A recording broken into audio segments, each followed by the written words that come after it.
दिले वचन पाळावे हाची धर्म खरा, जनतेच्या उद्धारा राहावे तत्पर, जे बोलतो ते करून दाखवतो या शब्दांवर सदैव ठाम असलेला मी महाराष्ट्राच्या भव्य व्यासपीठावर उभं राहून ज्या ज्या गोष्टींचं वचन दिलं, आज ते प्रत्येक वचन सत्यात उतरताना दिसत आहे।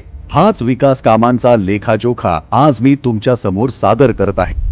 वैनगंगा नळगंगा नदी जोड प्रकल्प, या प्रकल्पाला मंजुरी मिळाली असून नागपूर, वर्धा, अमरावती, यवतमाळ, अकोला, बुलढाणा या 6 जिल्ह्यातील 15 तालुक्यातील 3,71,277 हेक्टर क्षेत्राला सिंचन लाभ मिळणार आहे। त्याचप्रमाणे या प्रकल्पात 426.52 किलोमीटर एवढी जोड कालव्यांची लांबी असून या कालव्यांद्वारे सौर ऊर्जा निर्मिती देखील केली जाणार आहे। यानंतर नार पार गिरणा नदी जोड प्रकल्प, या प्रकल्पाला देखील मंजुरी मिळाली असून यात पश्चिमी वाहिनी नदी खोऱ्यातून 10.64 TMC पाणी वापर प्रस्तावित आहे, ज्यात नाशिक व जळगाव जिल्ह्यातील 49,516 हेक्टर क्षेत्राला सिंचन लाभ मिळणार आहे।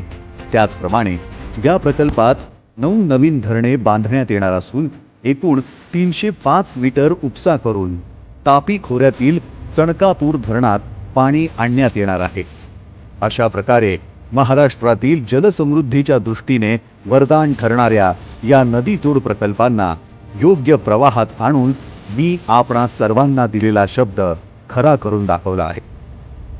अर्थातच माझ्यासाठी ही फक्त विकास कामं नाही, तर मी पाहिलेलं नव्या महाराष्ट्राचं हे स्वप्न आहे।